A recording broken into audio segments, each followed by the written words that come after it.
5 de la mañana, 30 minutos. Muy buenos días. Gracias a todos ustedes por madrugar, por conectarse con nosotros en esta mañana de jueves 22 de enero de 2026. Y lo que ustedes tienen en directo es la imagen desde la capital antioqueña, desde Medellín. Claro, en pantalla está el Parque Bolívar, que es uno de los más emblemáticos que tenemos en Medellín, ubicado en el barrio Villanueva de la Comuna 10, en la Candelaria, allí en el centro de la ciudad. Tiene un área que supera los 10.000 metros cuadrados. Fue inaugurado a finales del siglo XIX. Justo al lado está el Teatro Lido y la Basílica Metropolitana, otros símbolos de la capital antioqueña.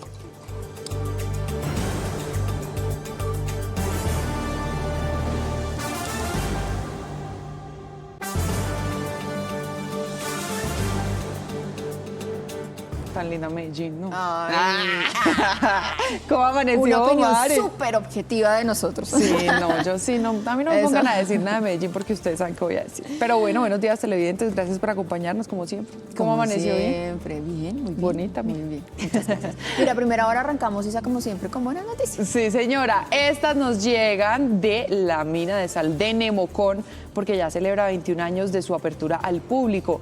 Así se ha consolidado como uno de los destinos turísticos más emblemáticos en la región y durante estos años miles de visitantes ya han recorrido esas galerías naturales, esos espacios subterráneos tan mágicos. Isa tiene que agendarse porque esto es espectacular y está muy cerquita aquí de Bogotá. Son más de 500 años de historia bajo tierra donde todos los visitantes pueden descubrir los espejos de salmuera, cámaras naturales y escenarios únicos que hacen de este viaje a la profundidad de la tierra una experiencia inolvidable.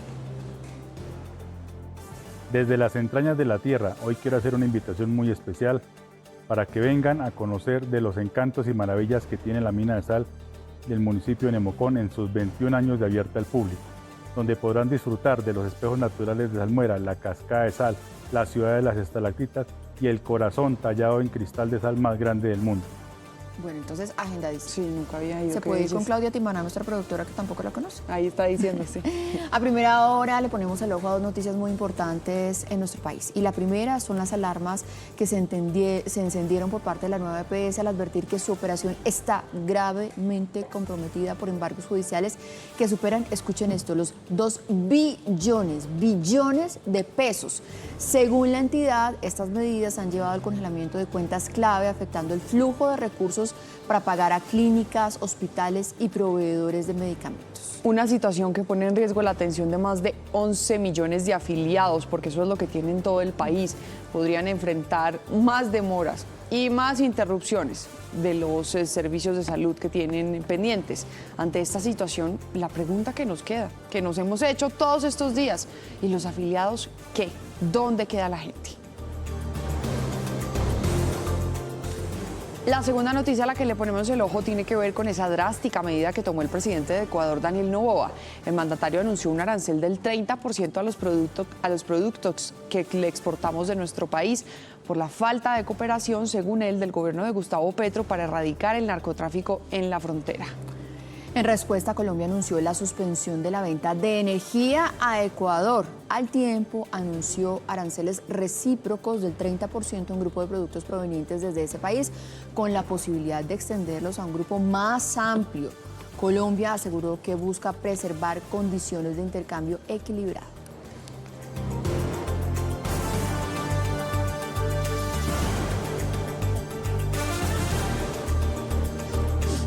Y noticias económicas en el diario La República. Ya es Lina Bolívar, es la gerente de Panini en Colombia y están hablando de que van a vender unos 350 millones de monas del Mundial, de las laminitas para esos álbumes que la gente llena por estos días, que por supuesto van a ser un tesoro y que quedan para los niños. Se habla también de lo que más se va a sentir en cuanto al arancel del 30% de Ecuador, que es la energía, por supuesto. Y Ecuador es el país, el sexto destino al que más le exportamos productos desde Colombia. Una situación que vamos a seguir revisando aquí con ustedes.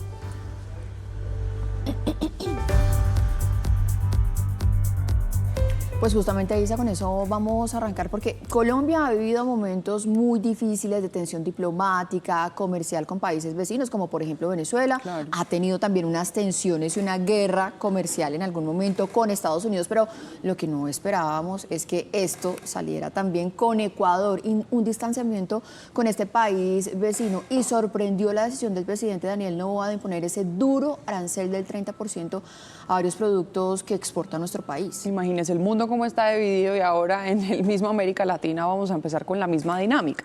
Por ahora, este arancel no se lo aplicarían a donaciones, a la venta de energía eléctrica y a los servicios de logística de hidrocarburos.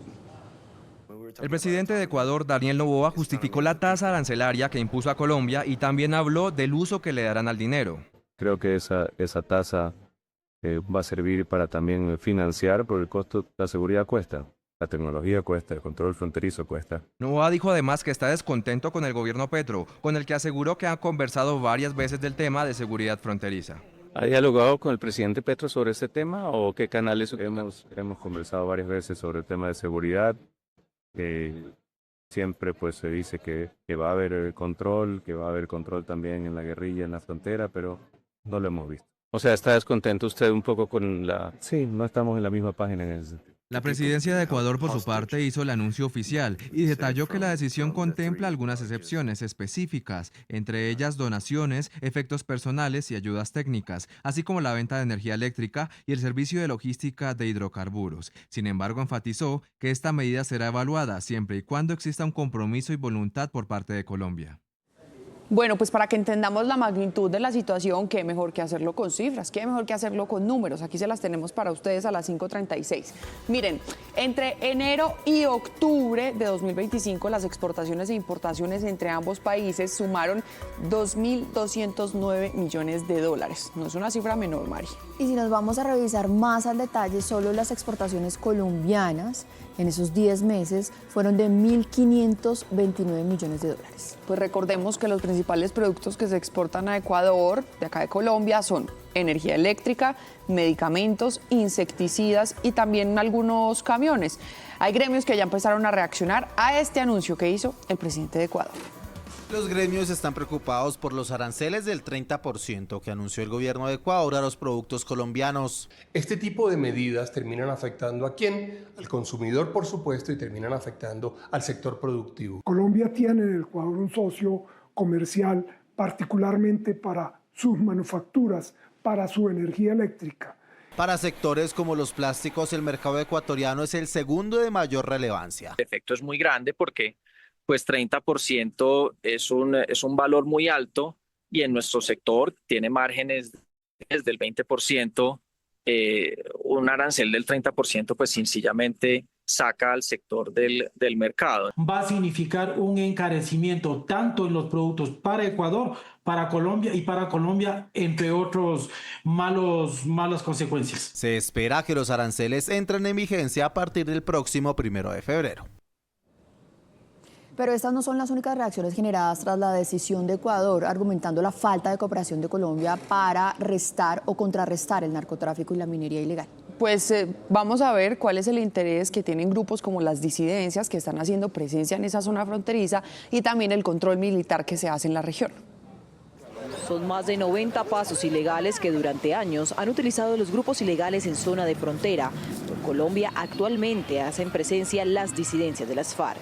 Para el tráfico de armas y de municiones, 2 para la minería ilegal y 3 para la situación de extorsión y secuestro expreso. Es un llamado, primero a la Cancillería colombiana para evitar que esto suceda y abrir más mesas de diálogo con ellos, y en segundo lugar al presidente Noboa, que no castigue y no afecte a los comerciantes colombianos, a los empresarios colombianos. El más reciente caso reportado por la Policía de Colombia fue la captura de alias Quevedo, buscado con circular azul. Encargado de coordinar, planear y ordenar actividades criminales relacionadas con concierto para delinquir, hurto y extorsión. El Ministerio de Defensa aseguró que con Ecuador se ha trabajado en varias reuniones para analizar y unir esos esfuerzos. La Fiscalía llamó a juicio a los 2 capturados por el homicidio del joven estudiante de la Universidad de los Andes, Jaime Esteban Moreno, ocurrido, recordemos, el pasado 31 de octubre en Bogotá. Se trata de Juan Carlos Suárez y Ricardo Rafael González, ambos por el delito de homicidio agravado. Por ahora se espera que el juzgado 45 penal defina la fecha de la audiencia. 5:39 y la Dijín logró ubicar en Bogotá, en Barranquilla, en Cartagena y hasta en Santa Marta a 15 personas que eran buscadas con circular roja de Interpol por delitos de narcotráfico, asesinato y tráfico de personas. Entre los 10 países que solicitaban a estos delincuentes están España, Paraguay, Alemania, Corea y también México. Este resultado obedece a una estrategia integral orientada a evitar el asentamiento y la expansión de estructuras criminales internacionales en territorio colombiano.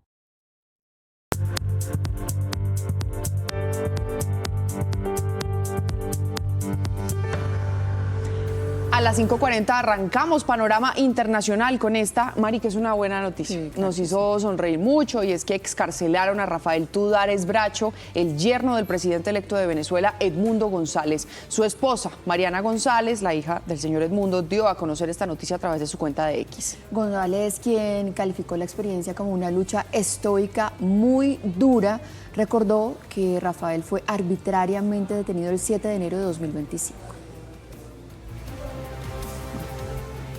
Y el enviado especial del presidente estadounidense Donald Trump, Steve Witkoff, y su yerno Jared Kushner se van a reunir hoy con el mandatario ruso Vladimir Putin en Moscú. Esto con el fin de discutir un posible acuerdo de paz que le ponga fin a la guerra en Ucrania. Pero por su parte, el mandatario estadounidense Donald Trump va a sostener un encuentro en Davos directamente con su homólogo ucraniano Volodymyr Zelensky. Y es que justamente lo que está esperando Donald Trump hoy es instalar un Consejo de Paz allá en Davos. Este miércoles afirmó desde ese foro económico que su homólogo ruso, Putin, había aceptado ya esa invitación. El primer ministro de Israel y los presidentes de Argentina, de Paraguay y de Egipto confirmaron que van a asistir. También lo hicieron Arabia Saudita, Turquía, Jordania, Indonesia, Pakistán, Qatar y Emiratos Árabes Unidos. Esta Junta de Paz, creada inicialmente para la reconstrucción de Gaza, es vista por varios países en el mundo como una iniciativa que puede hacerle competencia a las Naciones Unidas.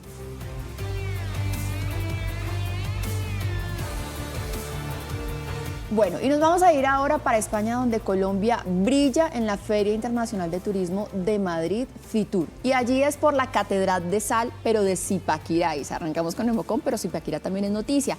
Es uno de nuestros grandes atractivos hacia los turistas extranjeros. Es que yo creo que terminan viendo una foto de esas y dicen, ¿cómo así? Que eso está en Colombia, pero ya mismo, Nemocón y Zipaquirá. Pero Zipaquirá es la que se está llevando toda la atención allá. Andrés Gil, nuestro corresponsal permanente, tiene esta grata noticia. Andrés. Hola, muy buenos días. De nuevo Madrid es escenario del turismo internacional. La Feria Internacional Fitur está reuniendo a expositores de 161 países, 10.000 empresas que vienen aquí a ofrecer lo mejor de sus productos turísticos, lo mejor de cada uno de sus países para que el público internacional, para que los grandes compradores de productos turísticos tengan a su disposición la oferta que necesitan para este año 2026. Y entre ellos, desde luego, Colombia, a través de su stand, el stand de ProColombia, y dentro de los ofrecimientos que tiene Colombia, uno muy especial, muy particular, la Catedral de Sal de Zipaquirá, el segundo lugar más apetecido como turismo religioso, como turismo de culto en el mundo, y que está mostrando aquí sus maravillas. La Catedral de Sal de Zipaquirá está absolutamente disponible para que todo el mundo, para que visitantes de América, de Estados Unidos, de Europa lleguen, para que disfruten de las maravillas que hay allí bajo la tierra en nuestro territorio colombiano. Realmente nosotros somos un espacio único en el mundo y creo que eso es una gran ventaja, un espacio que reúne lo cultural, lo gastronómico, por supuesto lo arquitectónico, pero también lo religioso y lo turístico. Pues qué bueno que nuestro país se destaque como tiene que ser por las razones correctas, por el turismo, por los lugares mágicos que tenemos. 5:44 y nos vamos a revisar la información regional, lo que sucede en las ciudades de nuestro país, al lado de nuestros corresponsales que siempre están prestos para ustedes desde la madrugada para escucharlos. Estefanía Pedraza, buenos días allá en Bucaramanga, Diego Candelo en Cali y a Jairo Cabrera en Barranquilla. En Cartagena, Ivonne Salamanca y en Medellín, nuestra compañera Sara Agude. Vamos a arrancar este recorrido, Isa, con las noticias de Santander, en donde hay consternación por el asesinato de una menor de 16 años. En el ataque con arma de fuego, 2 mujeres más resultaron gravemente heridas. Parece que uno de los responsables de este crimen tenía una relación sentimental con la víctima, con la joven que asesinaron. Además, este señor es uno de los más buscados en la ciudad por cometer delitos de sicariato. Estefanía tiene los detalles de esta joyita de este señor. Estefanía. Televidentes, hola, ¿qué tal? Pues lamentando esta situación que se presentó en el barrio San Miguel, en donde un grupo de hombres armados vestidos de negro llegaron a irrumpir la tranquilidad de la población cuando dispararon 6 veces contra este grupo de personas. Estas jóvenes fueron rápidamente trasladadas a centros asistenciales. 2 de ellas, entre los 18 y 22 años, resultaron con heridas en su cadera y en la cabeza, pero lamentablemente un adolescente de 16 años murió en medio de esta tragedia al recibir 3 impactos de bala. Llegó al hospital sin signos vitales. Lo que las autoridades han logrado identificar es que el responsable de estos hechos, al parecer, era pareja sentimental de esta adolescente. También era menor de edad, tenía 17 años y además es uno de los más buscados en el sur del área metropolitana de Bucaramanga, al ser identificado como uno de los que comete más delitos de sicariato en Florida Blanca. El sujeto que participa en estos hechos es un bandido reconocido del municipio de Florida Blanca, menor de edad, que ha participado en varios hechos de sicariato en la ciudad de Bucaramanga, inclusive en Florida Blanca es uno de los que más ha venido afectando la seguridad de ese municipio. A las 5:46 nos vamos para el Valle del Cauca a revisar lo que sucede con este pequeño, con este niño de 10 años en delicado estado de salud. Tiene múltiples heridas en el cuerpo, tiene una muy grave en su carita, y todo esto es porque en Palmira lo atacó un perro. Miren, el menor estaba en una cancha de fútbol jugando cuando el animal va y lo ataca. La familia además está denunciando que no es el primer caso que se presenta con el mismo perro. Diego, usted nos tiene más detalles. Marisa, televidentes, buenos días. Sí, una situación preocupante ahí en Palmira, en esa zona donde se registra ya el segundo caso por parte de este perro de raza American Bully. Lo que dice la mamá del niño es que él pues estaba en esa cancha y pues es muy impactante porque logra, digamos, ser atacado por este animal, y el niño hoy en día pues en este momento tiene unos traumas pues muy severos, además de los físicos, pues muy emocionales por cuenta de esta situación. Lo que dice la mamá es que está esperando que las autoridades pues puedan avanzar en esta investigación. Al propietario de este perro le impusieron un comparendo, pero ella quiere que la instancia vaya mucho más allá y que se pueda pues a tomar algún tipo de acción judicial. Pues él estaba entrenando fútbol, él dice que no va a jugar fútbol. Tiene un trauma muy grande porque él ve con sus ojos cuando el perro cierra la boca con toda su parte de su carita adentro. Está supremamente ansioso y no sabemos qué tanto compromiso haya con la herida de la cara. Ay, pobrecito, pues esperamos su pronta recuperación y que sea, por supuesto, judicializado el propietario de este perro. Lo que decíamos, un perro de esa raza. Sí, un perro de esa raza no tiene es que un perro tener callejero. un dueño y tener, claro, nosotras somos pro animales, todo, claro, pero se necesita una tenencia responsable. Estas son consideradas razas potencialmente peligrosas, tienen que andar con bozal, así el dueño crea que no. Y se lo digo porque mi hermana tiene un perrito de esos y le toca andar con bozal. Así que definitivamente hay consecuencias judiciales para ellos. Ahora nos vamos, Mari, para el Atlántico, con las noticias que suceden también allí en este departamento. Miren, el Gaula de la policía logró el rescate de 3 personas que habían sido secuestradas por supuestos integrantes de un grupo armado. Los delincuentes estaban exigiendo mucha plata, una millonaria suma a cambio de su libertad. A Jairo le preguntamos si sabemos algo del estado de salud de estas personas que rescataron. Isabela, Marixa, televidentes, muy buenos días. Iniciamos hablando que las personas rescatadas fueron valoradas y se encuentran bien de salud. Eso es lo primero. Segundo, la policía de Barranquilla realizó un operativo y llegó hasta el municipio de Juan de Acosta, en la vía al mar, y logró capturar a 2 personas que habían citado a las víctimas ofreciéndoles un falso servicio y permanecían retenidas desde el pasado 11 de enero. Han dicho las autoridades que es fundamental la denuncia para que se pueda actuar de manera oportuna. Las víctimas permanecían en cautiverio desde el pasado 11 de enero. luego de haberse desplazado desde Barranquilla para atender una cita de negocios. Durante la investigación se estableció que los delincuentes exigían 60 millones de pesos a los familiares de las víctimas. 5:49, mucho ojo a lo que nos están alertando las autoridades en Cartagena. Hay presencia de fragata portuguesa en algunas playas de la Heroica. ¿Qué es eso? Pues es como una medusita que se ve muy bonita, pero eso es un depredador, es la que uno llama aguamala también en muchos lugares. Sí, eso sí, le están pidiendo a los bañistas, a los turistas que extremen las precauciones y eviten el contacto directo con esta especie, porque esa picadura puede generar graves afectaciones a la salud y especialmente en los niños y en los adultos mayores. Ivonne, usted nos tiene más de esta alerta de las autoridades. Maritza, Isa, buenos días. Así es, aguamala morada, así se conoce popularmente. Isa, usted tiene toda la razón. Las autoridades han alertado porque los fuertes vientos que se han registrado en los últimos días han hecho que esta especie marina llegue accidentalmente a la playa. Por eso es muy importante, sobre todo, que los turistas logren identificarla, porque sí, se ve muy bonita, llama la atención además porque parece como una bolsa plástica flotando en el agua. Su color es violáceo, pero más importante aún es que la gente que tenga contacto con ella, tenga en cuenta qué debe hacer. Primero, no tocarse el área afectada, porque genera ardor o genera picazón, se siente una sensación de quemadura, y además es importante no utilizar medicamentos o remedios caseros porque puede generar una reacción peor.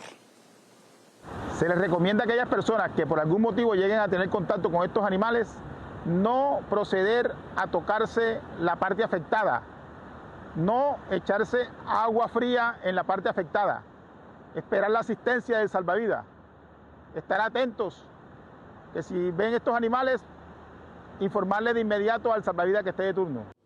Y seguimos con la lupa puesta sobre el panorama de salud en el país. En Medellín hay muchísimas personas afectadas. Sí, pues es una de las ciudades que más lo siente. Este comienzo de año la ocupación de servicios de urgencia ya está superando el 120%. ¿Por qué? Sobre todo por la escasez de medicamentos. Pero explíquenos bien el panorama allá en la capital antioqueña, Saris.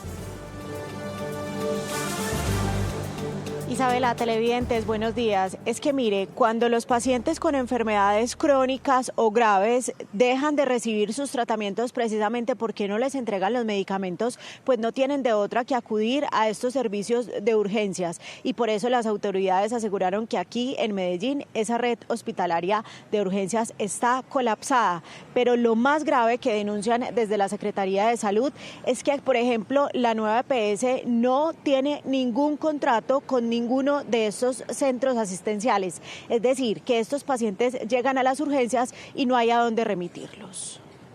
Más que por epidemias o virus, la alta saturación hospitalaria que se registra en Medellín está ligada a la escasez de medicamentos. Cuando los pacientes con enfermedades crónicas como cáncer, diabetes, hipertensión, artritis, enfermedades que son dependientes del control con los medicamentos. El porcentaje de ocupación de las unidades de urgencias para adultos en la capital paisa es del 120% y en algunos centros médicos ha alcanzado picos cercanos al 300%, y lo peor es que no se ve una solución a la vista. Es un círculo permanente que ha venido creciendo, una ola de nieve, y que hoy nos tiene en una situación bastante ajustada con nuestra red prestadora.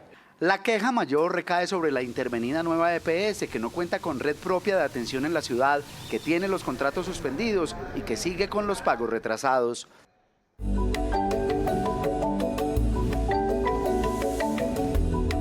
La tercera clave, el amor propio. Hola, aquí están las claves para vivir en equilibrio. Y las 3 de hoy nos van a invitar a ser más organizados. Aprender a ser organizados es esencial para vivir con menos estrés y con más claridad. La organización no solo ordena nuestros espacios, también ordena nuestra mente. Cuando sabemos dónde están las cosas, qué debemos hacer y cuál es el siguiente paso, todo fluye con mayor facilidad. La organización nos ayuda a aprovechar mejor el tiempo, a reducir la sensación de caos y a enfocarnos en lo que realmente importa. Es sin duda una herramienta que potencia nuestra productividad y nuestra paz interior. Para lograrlo, nuestra primera clave de hoy nos invita a definir prioridades cada día. Hagamos una lista corta de lo que realmente importa. Tener claridad evita que nos dispersemos y nos aporta dirección.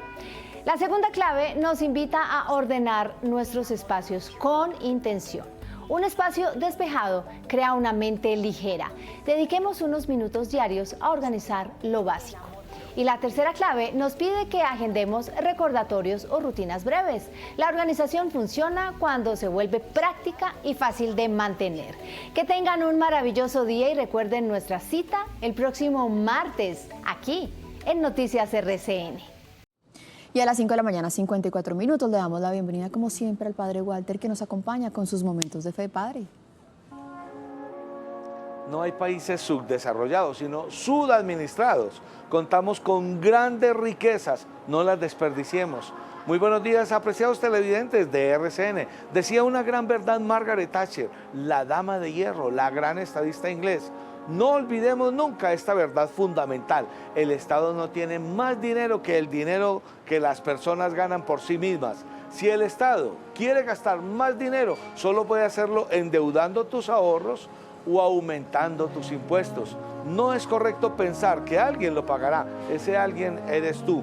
No hay dinero público, solo hay dinero de los contribuyentes. Y en este camino hacia la gran declaración pública de la democracia, nosotros los creyentes solo tenemos dos armas, la de la participación ciudadana y la oración, que con todo su poder abrirá caminos hacia un país más justo, más libre y más seguro. La justicia que no es que todos tengamos por igual, porque recuerden que siempre habrán personas menos que tú y más que tú. Es darle a cada cual lo que de suyo le pertenece y libre, porque esa es la base de toda la democracia, la libertad y la seguridad que permite que disfrutemos de los bienes que tenemos y que nadie nos puede arrebatar.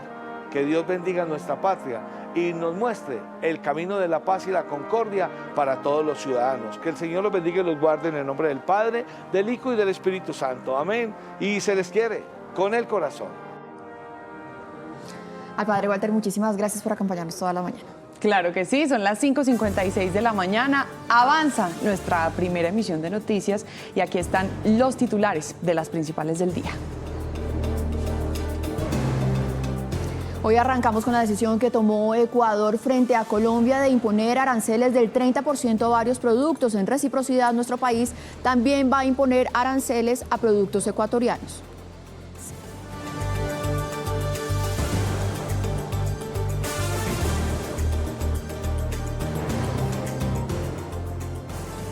También anunció Colombia en las últimas horas que va a restringir la entrega de energía e hidrocarburos a Ecuador. Recordemos que en momentos difíciles nuestro país apoyó a Ecuador en esos momentos para evitar incluso apagones.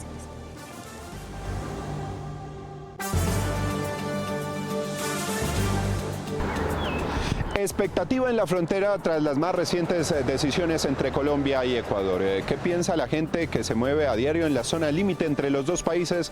En minutos la información en directo desde el Puente Internacional de Rumichaca. Sigue el viacrucis para cientos de pacientes en el país por la falta de sus medicamentos. En Bogotá hacen largas filas desde la madrugada para sus medicinas, pero el tiempo se agota. En minutos tendremos testimonios en directo desde uno de los dispensarios de la nueva EPS, entidad intervenida por el gobierno. Primicia Noticias RCN. La CAR Cundinamarca sancionó de manera preventiva al colegio en el que desapareció la niña Valeria Fanador en Cajicá. La menor murió luego de pasar la barrera que separaba la institución educativa del Río Frío. Cartagena empieza a sentir el impacto en el alza del transporte público. Suben las tarifas de Transcaribe y de los buses urbanos. El pasaje ya ronda los 4.000 pesos. ¿Qué dicen los cartageneros? Se lo contamos en minutos.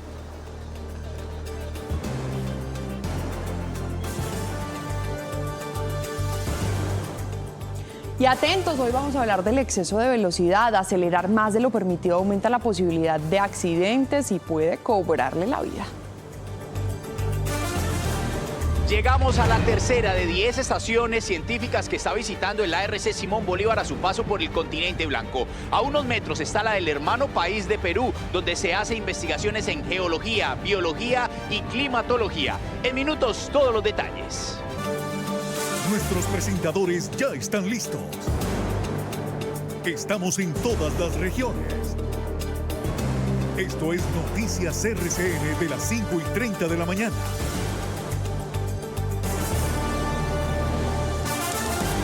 Son las 6 de la mañana, en punto. Ya, muchísimas gracias a todos ustedes, los que se levantaron muy temprano, a las 5:30, que están ahí, que nos eligieron para informarse. Gracias por seguir conectados con nosotros y también bienvenidos a todos aquellos que hasta ahora se despiertan y prenden su televisor en Noticias RCN. Vamos a arrancar, Isa, este bloque informativo con una medida anunciada por Ecuador que fue muy sorpresiva y que ya genera también una fuerte respuesta de nuestro gobierno, del colombiano. Una tensión comercial que se siente. Recordemos que la decisión del vecino país, que fue el primero en iniciar esta confrontación de aranceles, fue de imponer un 30% a los productos colombianos. El gobierno de Noboa aduce que es que Colombia no ha enfrentado con firmeza a las bandas de narcotráfico que están delinquiendo en la zona de frontera y que por lo tanto los terminan afectando a ellos. Pues mire, Colombia respondió a esta decisión de Ecuador y va a imponer también aranceles del 30% a esos productos que provienen de ese país. Señaló que existe la posibilidad incluso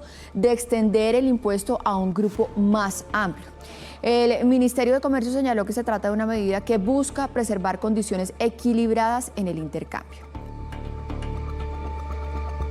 Hay otra decisión. Colombia además va a suspender la venta de energía para Ecuador, que para ellos, María, hay que decirlo, es vital. Claro, eso quizás es lo más importante y es donde se vería afectado Ecuador. En un comunicado, el Ministerio de Minas y Energía informó que se trata de una medida preventiva orientada a proteger la soberanía y la seguridad energética de nuestro país ante la variabilidad climática y la proyección de disminución de energía en el sistema de interconexión nacional. Por supuesto, argumentan temas climáticos, pero detrás de todo esto está esta guerra arancelaria que se despertó ayer con el anuncio de Noboa. Pues vamos a ir a la frontera que tenemos con el país vecino, con Ecuador. En el puente de Rumichaca advierten que las afectaciones son inmediatas, en costos, en tiempos de operación. Esta medida, eso sí, nos dicen los mandatarios que va a empezar a regir desde el 1 de febrero, pero ya hay muchísima preocupación en las poblaciones fronterizas. Sebastián, usted se encuentra allí escuchando a la gente. ¿Qué le han dicho?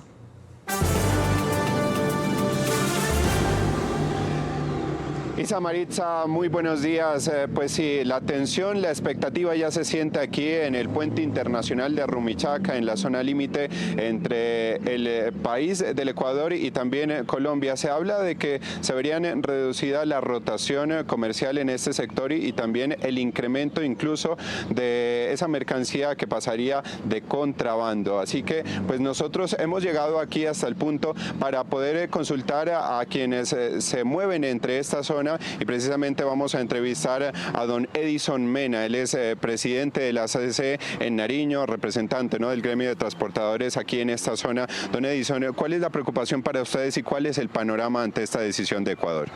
Felipe, ¿cómo estás? Muy buenos días a todos los televidentes. Sí, realmente la preocupación es significativa. El departamento de Nariño y realmente los transportadores del sur de Colombia miramos que esta problemática del aumento en un 30% de los aranceles va a afectar en gran medida a nuestros transportadores. Nosotros miramos que realmente se mueven anualmente exclusivamente por carretera cerca de 500.000 toneladas de carga dentro del negocio de exportación. Sí, eso afectaría realmente a cerca de 60 viajes diarios por carretera por el puente internacional de Rumichaca. Don Edison, ¿qué otros sectores de manera concreta se verían afectados con este tema de los aranceles? Claro que sí, aquí en Ipiales, dentro de la logística del transporte de carga, se ven afectados cargueros, estibadores, centros de aduanas, logísticas que realmente viven, dependen de la logística del transporte de carga internacional. Don Edison, muchas gracias y también nos encontramos precisamente con don Manuel Romo. Él es representante de Comercio Exterior y también de la representación, ¿no?, de los comerciantes acá en Ipiales. Don Manuel, ¿cuál es la afectación para el comercio? Claro que sí, la cadena logística del comercio internacional en Ipiales pues se fue sumamente afectada. En el comercio internacional intervienen los transportadores, bodegas, cargueros, agencias de aduana, los restaurantes, los talleres, la actividad cambiaria, los cambistas profesionales. En fin, yo creo que esto es muy preocupante porque del comercio internacional por este puente las exportaciones representan un 70% 90% de esta actividad, de modo que es muy preocupante el rompimiento de estas relaciones comerciales y por supuesto creo que en principio es razonable, pero yo creo que este no es el mecanismo. Bueno, don Manuel, ¿cuál es también, digamos, que la repercusión sobre ese comercio, sobre los productos que se mueven en esta zona límite? Es una infinidad de productos que salen, ¿no? El sector repuestos, la molinería, productos químicos, productos medicamentos, papelería, azúcar, de verdad es una gran cantidad de productos que salen por este país y es una pena que se pueda paralizar este comercio. Don Manuel, muchísimas gracias. Pues como ustedes pueden ver, es realmente preocupante el panorama para distintos sectores, entre ellos el transporte, el comercio y distintos sectores y cadenas que se dinamizan en esta zona de frontera. Muchos hablan de que el comercio se vería afectado por esos productos que entrarían de contrabando ante estas medidas que ha tomado el hermano país del Ecuador. Nosotros seguiremos muy atentos aquí desde el puente internacional de Rumichaca y todo el panorama de expectativa y tensión que se vive en esta zona límite entre los dos países. Sebastián, muchísimas gracias. Lo más importante para nosotros es escucharlos a ellos, a la comunidad, a los comerciantes, los que realmente se ven afectados, porque dicen que esto es por temas de seguridad, pero miren, allí está la población, la que realmente siente el impacto. Tenemos más reacciones a esta hora por esta situación muy sorpresiva entre Ecuador y Colombia. Nos acompaña Javier Díaz, él es el presidente de la Asociación Nacional de Comercio Exterior, Analdex. Muchísimas gracias por acompañarnos y conectarse hasta ahora con nosotros. Muy buenos días y un saludo para todos los televidentes. Señor Javier, bueno, fue una decisión muy sorpresiva, pero aclaremos qué es eso que exporta Colombia a Ecuador y que se podría haber afectado por estas decisiones. Mire, Colombia tiene un comercio muy diversificado con Ecuador, empezando por nuestras manufacturas. Nuestras manufacturas en buena medida van a estos mercados de la región. En el caso de Ecuador, pues tenemos en primer lugar energía eléctrica. Nosotros le vendemos energía eléctrica a Ecuador e incluso cuando Colombia dejó de venderle energía eléctrica el año pasado, tuvieron un racionamiento de 14 horas en Ecuador y hubo que restablecer la venta de energía eléctrica. Esta decisión del presidente pues afecta a eso. El tema de azúcar, el tema de combustibles, el tema de medicamentos. Los medicamentos son un rubro esencial porque buena parte de los laboratorios han puesto el hub para la región aquí en Colombia y entonces desde aquí llegamos no solamente a Ecuador sino a los países andinos. Y como le digo, todo el tema de manufacturas para nosotros es muy importante, pero también las materias primas que nosotros compramos en Ecuador, todo el tema de harina de pescado y los productos del mar, en fin, hay un daño inmenso al comercio de los dos países. Nos hacemos un daño inmenso los dos países. Lo que se impone es el diálogo, la concertación, una mesa de trabajo donde podamos solucionar los irritantes que tienen los países de lado y lado.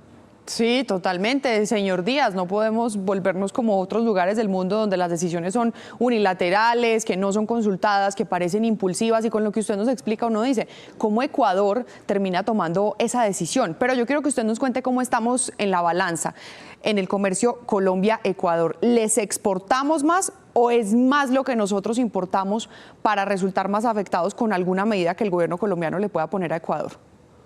La balanza es positiva para Colombia. Nosotros vendemos alrededor de 1.700 millones de dólares cada año e importamos cerca de 700 millones de dólares en productos ecuatorianos. Entonces, hay un superávit en favor de Colombia. Claro, hay que entender que Colombia tiene un aparato productivo mucho más grande y por lo tanto tiene mucho más productos, particularmente, repito, manufacturas para vender a Ecuador.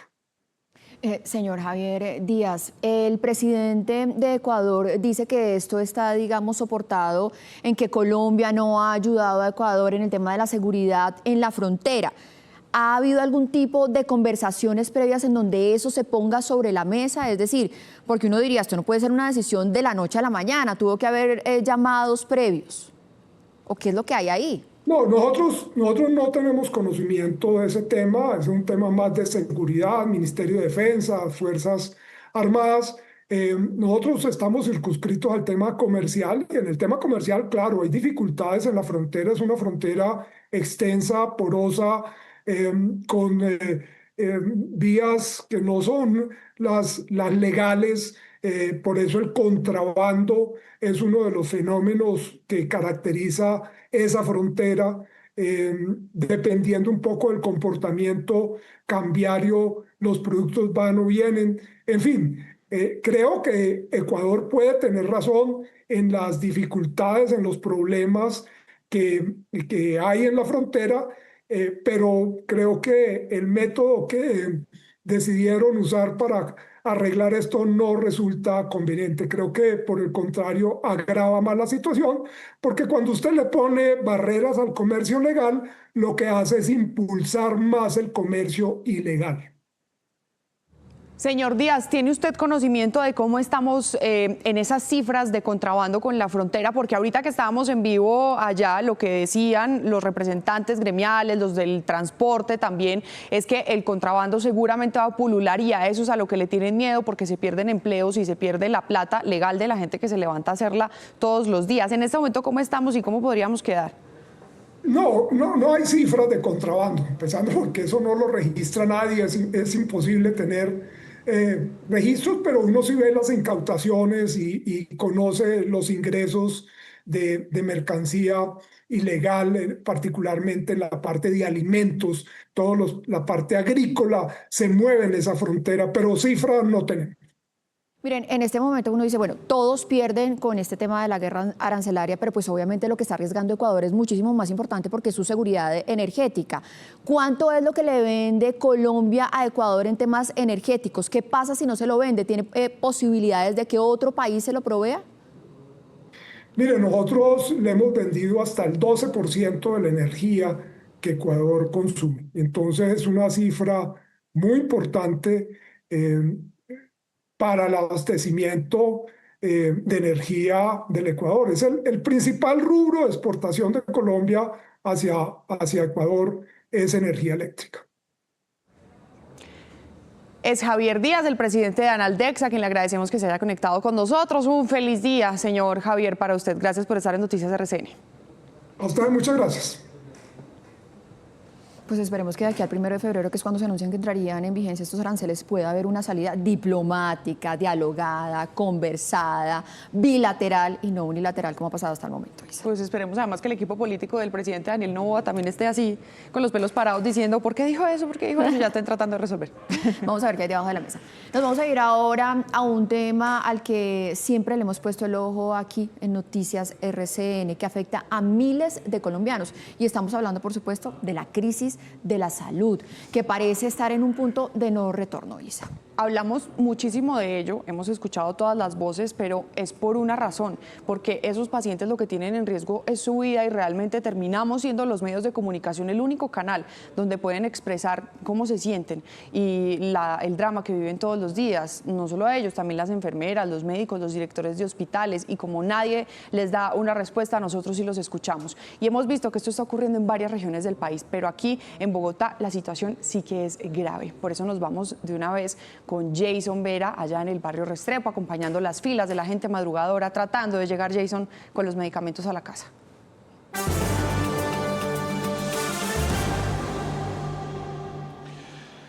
Compañeras, buenos días. Ustedes lo han dicho, este es un seguimiento que le hemos hecho de manera reiterada al tema de la salud, de la nueva EPS intervenida por el gobierno nacional y de la crisis de la cual enfrentan pues sus usuarios, sus pacientes, aquellas personas que les toca realizar una mega madrugada para poder autorizar sus medicinas y posteriormente reclamarlas. Nos encontramos, ¿cómo es su nombre? Virgilio Rojas. Don Virgilio, bueno, bienvenido a Noticias RCN. Don Virgilio, usted vino con su silla y todo. ¿A qué hora llegó? Yo llegué 20 para las 5. 20 para las 5. Y nosotros que hemos venido a este punto de manera reiterada, sabemos que ahora a las 7:30 le toca a usted madrugar para poder autorizar. Sí, señor, sí. Ha tocado siempre madrugar y en veces hasta más temprano para poder agilizar sus trámites. Eso es contra todo, ¿no? Contra la inseguridad, contra el transporte, sacar dinero. ¿Usted vino ayer y qué le dijeron? No, ayer fue imposible porque estaba adentro lleno y aquí había fila todavía, entonces pues el vigilante dijo no, eso le toca que venga mañana porque eso hoy no alcanza a hacer nada. Hizo caso usted y llegó de primero. ¿Qué trámite va a hacer? Pues voy a autorizar unas inyecciones que me están formuladas y más aparte un medicamento que son para la diabetes y para colesterol. Esto es para usted, fundamental, ¿no? Sí, señor. Sí, que yo en la pandemia tuve un infarto y de ahí para acá pues me ha tocado así. Sin esos medicamentos, su vida está en riesgo prácticamente. Sí, señor, sí. Los médicos me dicen que eso de por vida que tengo que tomarme esos medicamentos. Perfecto, mire, acá también hay otra persona en la fila. ¿Cómo es su nombre? Mucho gusto, Uriel Caro. Don Uriel, ven, conversábamos, un medicamento bastante costoso para sus padres, sí, cerca de 2 millones, me dijo usted. Sí, señor, más o menos 2 millones y siempre toca con eso porque eso es un tratamiento para el cáncer, entonces siempre toca con el medicamento. Bien, 2 millones que le tocaría sacarlo a uno del bolsillo si no se lo dan acá y no ha podido. Y no se ha podido porque no vine a autorizarlo, pero no me han dado respuesta, no me han llegado, no me han enviado código de autorización ni nada. Entonces vengo a ver qué pasó o qué pasó con ese medicamento porque no me lo han autorizado. Y a autorizar unos exámenes también de laboratorio que tampoco por la página no ha sido posible autorizarlos. Perfecto, muchísimas gracias. Mire, vamos a seguir conversando con las personas que se encuentran a lo largo de la fila, pero mire, nada más las dos primeras, pues son historias bastante complicadas. Y así es el panorama de los cientos de usuarios de la nueva EPS intervenida por el gobierno nacional. Vamos a estar acá en el barrio El Restrepo, compañeras. Las dejo con la fila. Así avanza. A esta hora de la mañana, así se encuentra. Buenos días. Con ese frío, Jason, imagínese, toca llevar banquito y todo, porque ya saben cuántas horas les va a tocar quedarse ahí. Y que las dos primeras personas en la fila sean medicamentos para adultos mayores, le termina de romper a uno el corazón. ¿Dónde está la dignidad para envejecer en este país, para envejecer con salud? 6:16 de la mañana. Cuando este sistema le falla a la gente, la enfermedad avanza, no le da tregua a nadie. Y para cientos de pacientes afiliados del país, estar allí en la nueva EPS intervenida es una lucha diaria por algo tan básico como el derecho a vivir. Y es que, Isa, estamos hablando de personas que están enfermas, que por cuenta de la negligencia, de la indolencia del ministro de Salud del Gobierno Nacional se están acercando a la muerte. En Casanare tenemos hoy el drama de dos familias que están viendo cómo el cáncer progresa mientras las respuestas no llegan, los tratamientos se aplazan y la espera se está volviendo desesperante. En Casanare, dos familias de mujeres con cáncer llevan meses esperando una remisión a un centro de atención especializado. Sin embargo, la EPS Capresoca no responde por medicinas ni tratamientos. Los dolores, las inflamaciones, las noches sin dormir. El estado de ella no mejora, empeora cada día. La falta de pago de esta EPS ha hecho que las pacientes sean rechazadas en distintas instituciones oncológicas del país. Llegamos y nos encontramos pues con la sorpresa de que no hay contratación y que no están dando atención a ningún paciente. Ella sí requiere 24 horas que esté acompañada. Las familias piden respuestas urgentes porque en medio de la enfermedad el tiempo marca la diferencia entre la vida y la muerte. Mire, Isa, no nos va a dejar de doler registrar aquí el drama de tantos pacientes que están afectados, que están esperando tratamientos, medicinas, medicamentos. Y ojalá algún día el ministro se dé una pasadita por allá o que ponga RCN, que ponga cualquier noticiero para que se dé cuenta realmente que esto no se trata de los ricos que lloran, sino de los colombianos que están desesperados, agobiados y a punto de morir. Viven una negación, pero una negación voluntaria. Bueno, el cinismo total. 6 de la mañana, 19 minutos, ya vamos a hablarles de otro tema. La familia de Valeria Afanador, ustedes recordarán, es esta niña de 10 años que fue encontrada sin vida después de 18 días de permanecer desaparecida en Cajicá, solicitó formalmente a la Fiscalía imputar cargos por homicidio agravado contra la rectora y dos docentes del colegio donde estudiaba, esto por la presunta omisión en la vigilancia que pudo permitir la salida del plantel de la pequeña. Una familia, Mari, que no ha podido vivir ese duelo simplemente haciéndose cargo de su dolor, sino haciéndose cargo además de estos procesos. Pues aquí en Primicia Noticias RCN conocimos que la institución educativa, además, por sí sola, está enfrentando un proceso administrativo. Y María Fernanda Correa conoció todo sobre él. Mafe, buen día. Isa, Mari, televidentes, pues mire, mucha atención porque la CAR Cundinamarca ya emitió la primera sanción, una suspensión provisional de las actividades en la zona aledaña al río de esta institución. Y lo que ha dicho es que pese a que se trata de una medida cautelar y va a ser estudiada de fondo, pues de manera preliminar el colegio no habría cumplido con 2 requisitos, y es la distancia entre las instalaciones y el río Frío. Y segundo, pues unas modificaciones, unos arreglos que habrían realizado sin autorización de las autoridades competentes en Cajicá, precisamente cuando Valeria Afanador falleció. La primera sanción administrativa que ha impuesto la CAR Cundinamarca contra la institución en donde falleció en zona aledaña Valeria Afanador. ¿Qué responsabilidad le cabe al colegio de Valeria Afanador en su muerte? Valeria fue encontrada en un río aledaño a su colegio y allí empezó el debate sobre esta posible responsabilidad. Noticias RCN conoció en exclusiva este documento de la CAR Cundinamarca que sanciona de manera provisional a la institución. Es imperioso imponer al gimnasio Los Laureles medida preventiva consistente en suspensión inmediata de actividades desarrolladas al área de ronda de la fuente hídrica. Las razones: el colegio estaría en la ronda del río, lo que implica un riesgo para los estudiantes. Parte de la infraestructura del plantel educativo está dentro de la ronda del río. Además de modificaciones no autorizadas a la institución. Están haciendo una intervención ilegal, ilegítima a la ronda del río con esas modificaciones. El colegio no tenía las garantías de seguridad para los niños. La medida cautelar tendrá un estudio de fondo. Lo que más le deseamos a esa familia es que logren encontrar la tranquilidad y ojalá la encuentren en la justicia, que se cumpla lo que están pidiendo. Eso de alguna forma alivia, por lo menos. 6 de la mañana, 21 minutos, vamos a cambiar de tema, hacemos nuevos recorridos por nuestras regiones y nos vamos para Cartagena. Ya están empezando a sentir el alza del transporte público como en otras regiones del país.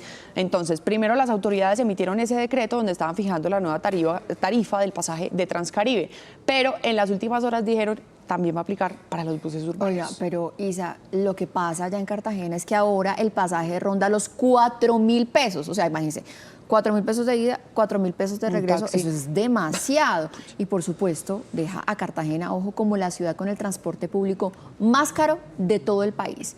Ivonne, usted nos tiene más detalles y por supuesto le está tomando el pulso a los usuarios del sistema de transporte público. ¿Qué le han dicho?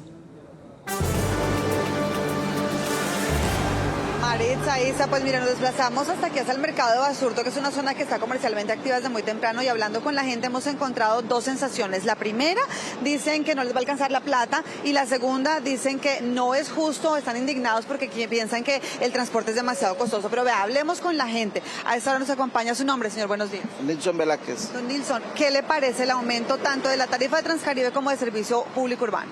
Bueno, viendo bien cómo están las cosas, está muy alto, porque ese incremento de 500 pesos de un solo totazo parece que como que no va.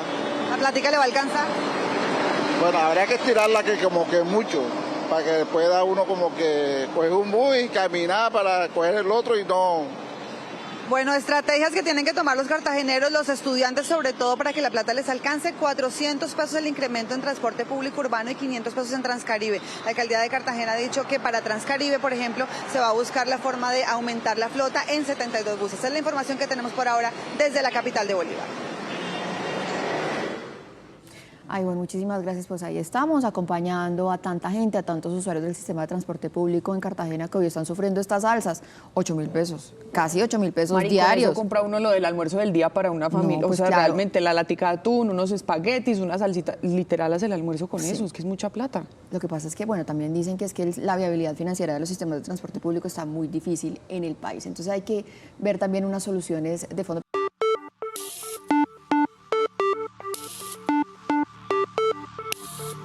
...6:32, atentos a la señal. Hoy vamos a hablar del exceso de velocidad. Cuando esté en la vía, bájele 2, no vaya tan rápido. La vida se puede perder en un segundito, Mari. Mire, Isa, esta vez nuestro patrullero RCN, Efraín Arce, está haciendo su recorrido por las calles de Bogotá, donde muchos se dejan llevar por el afán y eso sí, lo que terminan es perdiendo el tiempo o su vida.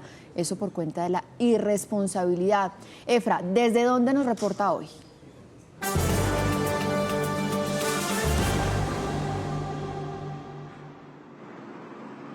Marisa, ¿qué tal? Muy buenos días. Hoy reportamos desde la Avenida Las Américas, acá en el occidente de la ciudad. Esta es una de las vías más rápidas porque hay tramos, largos tramos en los cuales no hay semáforos y los conductores abusan. Recordemos que en Bogotá la velocidad máxima es de 50 kilómetros por hora, 50. Y aquí fácilmente podemos ver vehículos que exceden los 100 kilómetros por hora. Es por eso que la Secretaría de Movilidad reporta que el año pasado se impusieron, escuchen esta cifra, la verdad es que yo incluso mandé que reconfirmaran porque me pareció altísima, 320.000 comparendos por exceso de velocidad. La velocidad es un serio problema y acarrea numerosas víctimas, no solo en Colombia, en todo el mundo.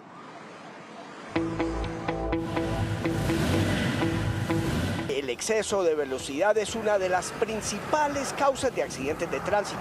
Según el Observatorio Nacional de Seguridad Vial, el 40% de los accidentes están relacionados con el exceso de velocidad. ¿Por qué los conductores exceden los límites a pesar de las recurrentes alertas de las autoridades? Llevan prisa, ¿no? Mucha gente irresponsable. Se comen los pares, se comen los semáforos en rojo, hacen giros a la izquierda, a la derecha, por el afán que todo el mundo tiene. La velocidad se hace más elocuente cuando se transita sin mayor protección, como ocurre con las motocicletas, que son actores principales en exceder los límites permitidos. Tanto así que en el 60% de los accidentes con fatalidades hay una motocicleta involucrada. Pues es que la gente a veces sale con afán y no le importa, ¿no? Lo del afán solamente que alcanzan. Por eso es que nos tienen estigmatizados nosotros los motociclistas. Una de las explicaciones de las consecuencias que trae el exceso de velocidad lo explica que al incrementar la velocidad, el cono de visión del conductor se hace más estrecho, lo que impide ver con claridad las situaciones que ocurren fuera de este ángulo visual, con lo que la capacidad de reacción se reduce. El exceso de velocidad es la infracción C29 que tiene un costo de 633.200 pesos. En los países menos desarrollados se suman otras circunstancias que incrementan los peligros de la conducción a alta velocidad, como son la deficiente infraestructura, la falta de señalización y las pobres condiciones del parque automotor.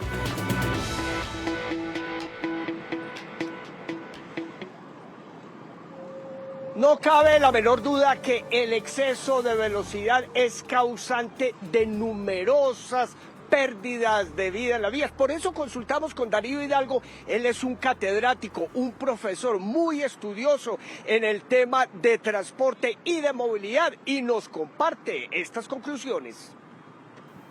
La energía de impacto en un choque está relacionada con la masa del vehículo y con el cuadrado de la velocidad. Entonces, a mayor velocidad crece la energía de impacto con el cuadrado, es decir, muchísimo mayor riesgo de muerte o heridas graves a mayor velocidad. De hecho, se duplica entre 50 y 60 kilómetros por hora, se duplica el riesgo de morir en un siniestro vial. Y también aumenta la distancia de frenado, entonces quien va manejando no tiene el tiempo para reaccionar y desafortunadamente hay heridas y muertes.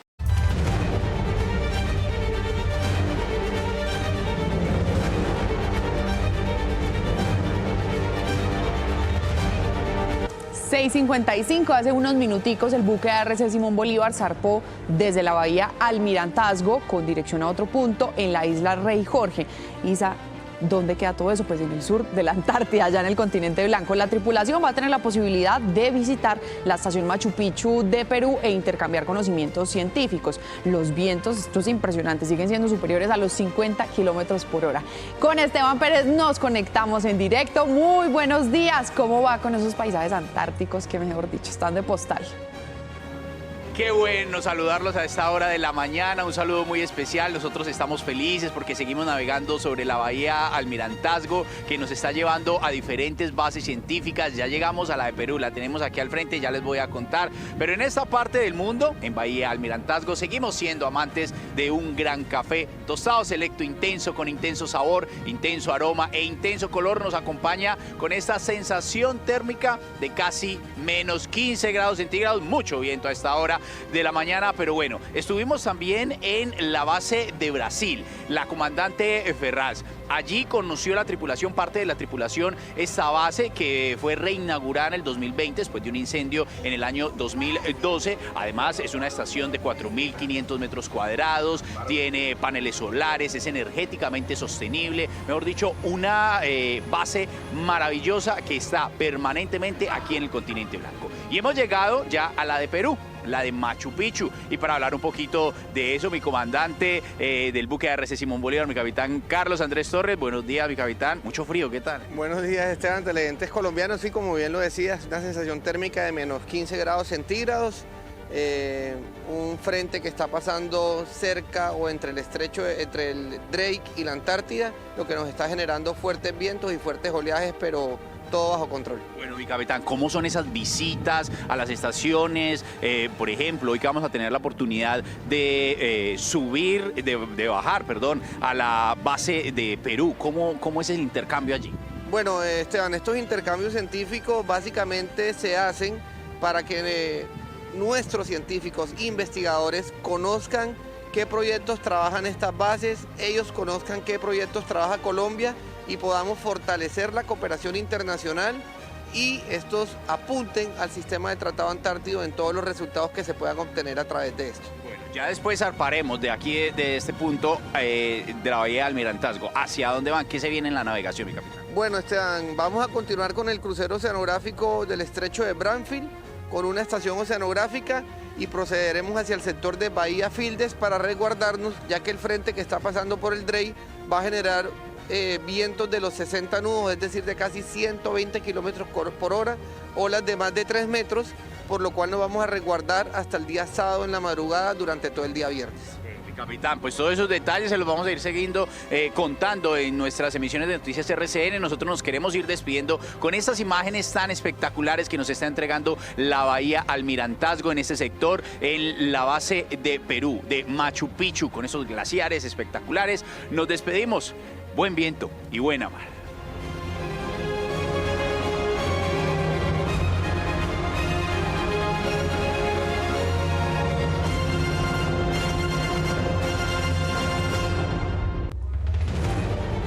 Qué belleza, Esteban, muchas gracias. Ya superaron más de la mitad de ese recorrido porque son 82 días, van en el día 48, ya casi regresan a casa. Por ahora nos enlazamos con la FM de RCN Radio y escuchamos las noticias económicas de la mano del director del diario La República, Fernando Quijano.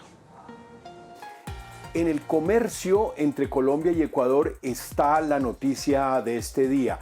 El gobierno de Noboa le puso un arancel del 30% a los productos que los colombianos venden en Ecuador y al final de la noche la ministra de Comercio Exterior colombiana le puso un 30% a los productos que le compramos a Ecuador. ¿Qué quiere decir eso en plata blanca? Colombia y Ecuador tienen un comercio estimado más o menos en unos 3.000 millones de dólares. De esos 3.000 millones de dólares, más o menos, Colombia le vende 1.700, 1.800 millones de dólares a los ecuatorianos y los ecuatorianos le venden a los colombianos poco más de 800 millones de dólares. Es un comercio pequeño, importante para Colombia, muy importante para el suroccidente del país, pero es una medida torpe por parte del presidente Noboa, pues Ecuador es una economía dolarizada, quiere decir que ellos comprar productos colombianos en dólares les va a salir un poco más barato por tasa de cambio y por poder del dólar. Esta guerra que se ha abierto en el sur del país, esta guerra arancelaria, pues seguramente va a dejar de una vez un gran perdedor que es la economía ecuatoriana. El norte de Ecuador depende mucho de lo que se comercia con Colombia. valga la pena recalcar porque es dolarizada. Eso se va a afectar y seguramente la inflación se les va a subir y tendrán que buscar otros proveedores de productos que les vendía Colombia baratos, que sean más baratos de lo que le vende Colombia. Para hoy el precio del dólar está muy por debajo de los 3.700, que ahora es como el techo de referencia, 3.669, y mucho cuidado con el precio del petróleo, va subiendo $60 por barril. Pues al profesor Quijano, muchísimas gracias por este análisis. Justamente esta crisis arancelaria con Ecuador es uno de los temas en la mesa ancha donde debatimos, analizamos, opinamos y entendemos los temas del día en Colombia y en el mundo. Les quiero presentar a nuestro analista invitado de hoy. Es un placer tenerlo aquí en la mesa ancha. Andrés Hernández, él es el director ejecutivo de Transparencia por Colombia. Andrés, muchísimas gracias por aceptar esta invitación. Maritza, Julio, muy buenos días. Muchas gracias. Un saludo a toda la audiencia. Y bueno, aquí estamos para hablar de estos temas tan importantes para el país. Y también a Julio. Pues gracias, feliz. Maritza, bienvenido, Andrés. Miren, antes de continuar con este debate, de hablar de lo que está pasando entre Colombia y Ecuador, quiero contarles que justamente hace pocos minutos reaccionaron desde Ecuador. La ministra de Energía y Ambiente de ese país se pronunció frente a esta tensión. Aseguró que Ecuador prioriza su seguridad en las fronteras, su balanza comercial, así como la seguridad energética. La tarifa de transporte del crudo colombiano por el OCP tendrá la reciprocidad recibida en el caso de la electricidad. Pues arranquemos con este tema, Julio, recogiendo un poco las palabras de lo que acaba de decir el profesor Quijano, el director del diario La República. Él dice, es una decisión torpe por parte del presidente de Ecuador, porque uno dice, en esto todo el mundo pierde, pero parece que Ecuador arriesga muchísimo más, incluso su seguridad energética. No, coincido con Quijano, que pierden todos cuando el comercio se fractura o se imposibilita. Especialmente, vamos a decir todos, especialmente los ciudadanos, quizá los políticos no tanto, sobre todo los ciudadanos. Yo diría que esto, Maritza, es el primer ejemplo así muy palpable de los efectos colaterales o quizá el efecto contagio de la doctrina Dunrow, ¿no? De la doctrina trumpista frente al comercio y sobre todo al relacionamiento entre países. O sea, es un poco no actuando como agente de Trump en esta parte del hemisferio. No necesariamente, que es porque agente más bien sería que está recibiendo una instrucción de Trump. No creo que ese sea el caso.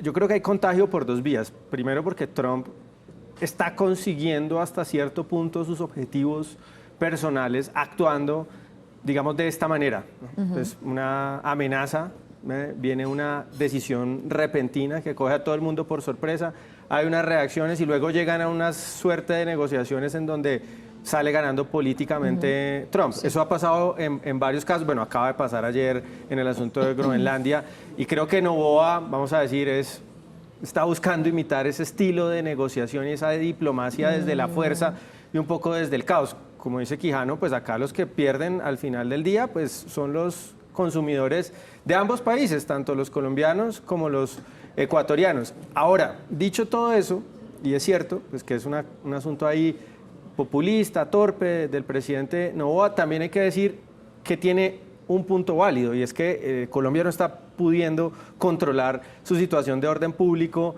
en el sur del país. También esto no es algo nuevo, esto es algo histórico. Entonces los reclamos de Ecuador son legítimos, diciendo que desde Ecuador pues tampoco están controlando adecuadamente su seguridad, porque si en algún lugar se están expandiendo estas bandas criminales y que está sirviendo como ruta del narcotráfico es en Ecuador. Entonces hay un tema de hipocresía.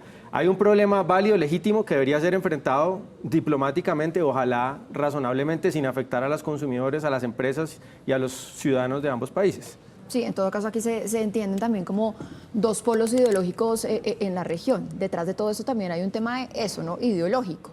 Andrés. Sí, sin lugar a dudas también hay detrás de todo esto un gran efecto de la política, de lo que sucede también en cada uno de los países, pero coincido en gran medida con lo que dice Julio. Aquí lastimosamente no acudir a canales diplomáticos para que justamente se puedan resolver unos problemas asociados a seguridad, a narcotráfico, pues terminan pasándose a un plano comercial y a empezar a generar una escalada del conflicto. Colombia ya anunciando también aranceles para Ecuador, que difícilmente, creo yo, va a tener una resolución por esa vía, mientras que no se restablezcan otra vez los canales diplomáticos, mientras que no se ponga en un segundo plano difícil esas diferencias ideológicas, pues realmente resolver los problemas de fondo va a ser mucho más difícil. Ojalá que llegue algo de sensatez en los dos lados y que realmente se lleguen a los temas de fondo, como los decía Julio. Sí, Julio. Sí, hay un asunto aquí importante, es, bueno, el presidente Petro y el gobierno colombiano habían intentado, digamos, asumir el liderazgo regional en estos organismos multilaterales. Y las acciones de Trump parece que están teniendo el efecto de, al revés, no permitir que Colombia asuma el liderazgo regional, sino incentivar a otros líderes regionales que quieren estar bien con Washington, congraciarse con Trump, vamos a seguir el ejemplo de Trump, a ponerle zancadillas a ese liderazgo regional que en realidad nunca se ha construido del presidente Gustavo Petro. Entonces es otro efecto, digamos, de, a ver, si Colombia no está bien con Washington, no solamente va a tener problemas con Washington, sino con otros estados de la región que están, digamos, bajo la estela o que quieren estar bajo la estela de Estados Unidos. Ese es un efecto que quizá no estaba tan claro y este es un caso que podríamos evidenciar de eso. Claro, entonces, como dicen por ahí, entonces es Noboa jugando a ser el Donald Trump de la región. El problema es que aquí puede quedarse incluso sin energía en medio de un apagón. Para cerrar este tema muy rápidamente, Andrés. Sí, yo creo que esos efectos no se logran calcular. Tal vez la necesidad de llegar con anuncios, medidas muchas veces que pueden ser populares, pero el efecto puede ser muy grave. Yo creo que tratar de imitar eso que Estados Unidos puede hacer siendo la superpotencia mundial, pues es muy difícil que genere un efecto como lo ha logrado Estados Unidos. No está confundido, no es Estados Unidos sino Ecuador lo que gobierna y Quito es muy distinto Trump, de Washington. No tiene el poder de Trump sobre el mundo. Miren, tenemos que pasar rápidamente a nuestro siguiente tema, aprovechando que tenemos aquí a Andrés y que conoce un poco el panorama de la corrupción o de la percepción frente a la corrupción en el país.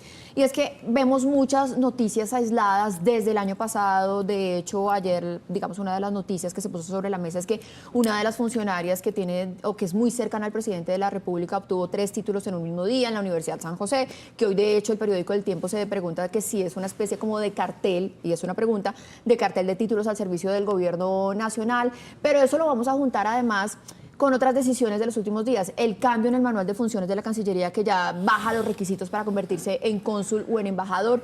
Y además de eso, el nombramiento del ministro de la Igualdad, que es una persona que no tiene ningún tipo de título profesional. Es algo que va más allá de la pluralidad porque está manejando recursos públicos, más de $1 billón de pesos. ¿Qué decir sobre eso? Que es un poco el deterioro de los perfiles de quienes están al servicio público, al servicio de todos los colombianos y manejan la plata del Estado. Andrés. Pues Maritza, este es un tema que desde Transparencia por Colombia nos ha preocupado bastante a lo largo de todo este gobierno. Esto tiene, sin entrar por supuesto en calificar el plano personal, 2 efectos muy complicados. Sí. Primero, se está transmitiendo que de alguna manera el fin justifica los medios, entonces yo cambio las reglas, yo cambio los procedimientos para beneficiar a quien quiero que esté en una posición política. Y esto tiene un efecto muy complicado, no solamente porque se transmite lo que acabo de mencionar, que esas reglas se pueden manipular al antojo, pero también tiene un efecto sobre lo que la ciudadanía está viendo en la institucionalidad. Pareciera entonces que, y no es la primera vez que sucede en este gobierno, los cambios de manuales de funciones, las controversias por designaciones a personas que no cuentan, al parecer, con la formación que se requiere para estos cargos públicos, eso cala en la ciudadanía. El nivel de desconfianza que vivimos en las instituciones es muy grave y estas acciones lo que terminan haciendo es justamente generando más desinterés, más apatía y más desconfianza. Andrés, muchos dicen, pero ahí no hay ninguna ilegalidad. En algunos casos no hay una ilegalidad, en otros está por establecerse, pero digamos que la corrupción no solamente si es legal o ilegal, sino también si es ético o antiético o no. O sea, ¿qué es la corrupción? Las dos cosas son esto también es corrupción. Esto llega a un plano donde fácilmente podríamos saltar rápidamente a corrupción entendida como un abuso de poder, un abuso para beneficiar intereses particulares por encima del interés general. Ahí es donde está lo grave del asunto. Por supuesto, el plano ético es súper importante porque si no tenemos eso suficientemente claro, si no cuidamos y entendemos que estos cargos son de responsabilidad pública, más allá de intereses particulares, pues vamos a estar materializando lo que posiblemente sea un riesgo de corrupción. Es decir, qué decisiones se van a tomar, qué recursos se van a manejar y a quiénes van a beneficiar. Los dos planos se complementan, por supuesto. Habrá implicaciones legales, por supuesto que sí, de mucho de esto que estamos viendo, de estos cambios, manipulaciones otra vez en las reglas de juego, pero vuelvo a insistir que junto a eso, esa mirada que la ciudadanía tiene sobre qué tan ético es todo esto, pues hace que siga creciendo ese relativismo que se impone al momento de tomar decisiones públicas y beneficiar al final a quien está en el poder por encima del interés general. Sí, Julio, hablando un poco de los títulos falsos y la llegada de funcionarios o altos funcionarios sin las credenciales y evidentemente sin el conocimiento y la experiencia, pues bueno, hay que decir que nunca es que el Estado se haya caracterizado por emplear o porque en el Estado ocupen las posiciones de liderazgo y de poder las personas más capaces, ¿no? Nunca ha sido así, ayer lo hablábamos, si usted saca a los congresistas del país y les quita el cargo de congresistas y los pone a buscar trabajo en una empresa privada... Lo que pasa es que son cargos de elección popular, ¿no? No, de acuerdo, pero también en las otras entidades, Maritza, o cuando un senador pone un funcionario en el ICETEX, en las super sociedades, aquí o allá, pues no está basado en el mérito, en realidad, ni en la experiencia, ni en la educación, ni en los logros. Es una decisión arbitraria política a dedo. Entonces, la lógica del Estado siempre ha sido esa. Lo que pasa es que ahora estamos alcanzando unos niveles de descaro importantes. Sí. Antes había unos segmentos del Estado muy técnicos, los ministerios de Hacienda, de Salud, ciertos sectores del Estado donde se reservaba eso, y quizá los altos ministerios, las cabezas de los ministerios, ya ni eso.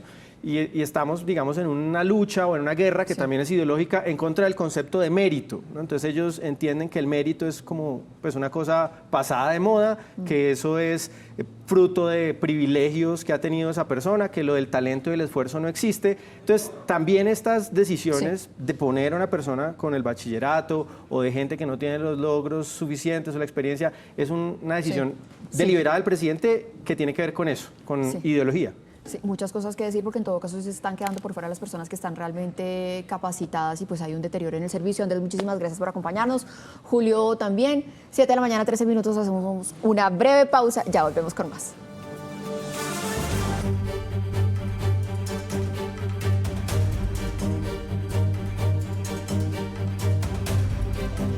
Hola, ¿qué tal? Casa Noticias en Manizales con la gente buena y emprendedora. Miren esta familia espectacular. ¿Nombres? Rafael. ¿El apellido? Rafael López. Nora Valderrama. Qué belleza, son pareja y tienen un negocio bonito de venta ¿de qué? Nosotros nos especializamos, nos llamamos La Chuletería, vendemos chuletas de cerdo, de pollo, lulo maracumango, un producto que ha gustado mucho en las personas de Manizales y otro tipo de productos. Qué bonitos y están siempre buscando la economía. Nos vamos en este momento con una denuncia en el Casa Noticias de un reportero ciudadano. Soy una de las auxiliares de aquí en la IPS Médico. Estamos haciendo una protesta pacífica exigiendo nuestros derechos, ya que nos deben 3 meses de sueldo más la prima. Nosotros estamos aquí exigiendo que nos den una respuesta sobre nuestro sueldo. Queremos que por favor nos colaboren para que nos den una respuesta oportuna acerca de los pagos. Atención ahí en Cúcuta con esos empleados del sector salud que tan buen servicio prestan. Don Rafael, propósito para este 2026 que ya comenzó y va bien, ¿no? Gracias a Dios bien, seguir creciendo como microempresa y aprovechar y que este emprendimiento crezca demasiado para hacerle una pequeña empresa, una mediana empresa futuro. Va a ir muy bien, claro que sí, una empresa familiar. Envíe su video al WhatsApp 329-95-48-54. Recuerde un consejo, no se quede callado, denuncie, vuelvo con ustedes. Gracias, Felipe. 7 de la mañana, 25 minutos. Retomamos una de las noticias del día. Colombia le respondió a Ecuador por imponer un arancel del 30% a los productos que exportamos hacia allá, argumentando, según ellos, que no ha sido suficiente el trabajo que se ha hecho contra la inseguridad en la frontera. Bien, pues la respuesta de nuestro país es suspender temporalmente la venta de energía a Ecuador, que además es vital para ese país, y va a ponerles también un impuesto del 30% a algunos de los productos ecuatorianos que ingresan.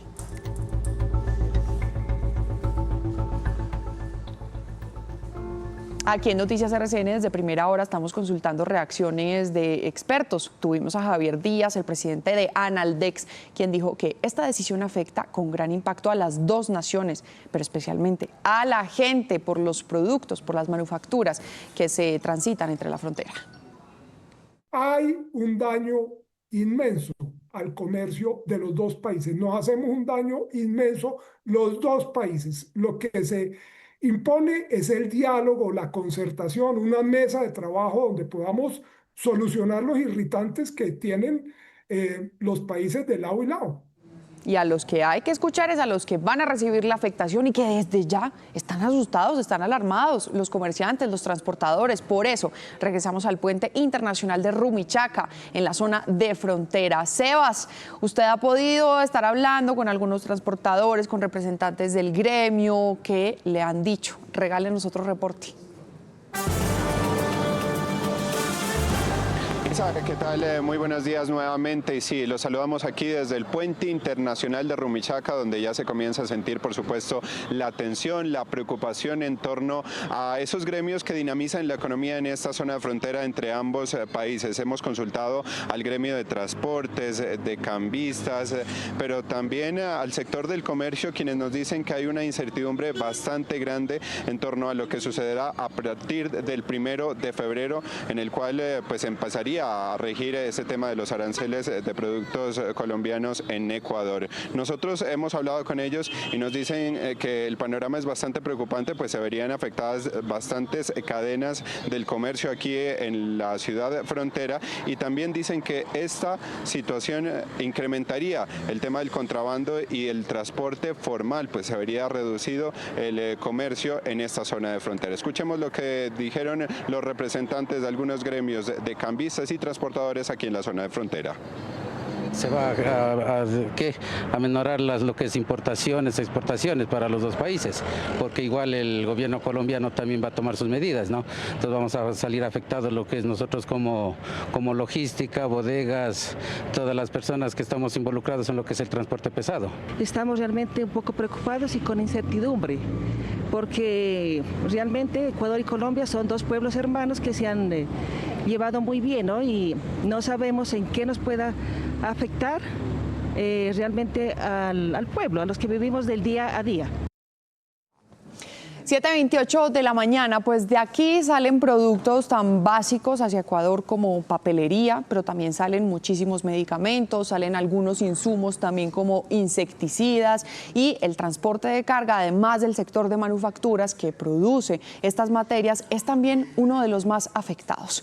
Con este tema, con la tensión arancelaria entre dos países que deberían ser hermanos, Ecuador y Colombia, cerramos esta emisión. Les agradecemos que nos hayan acompañado, les mando un abrazo. Feliz jueves a todos.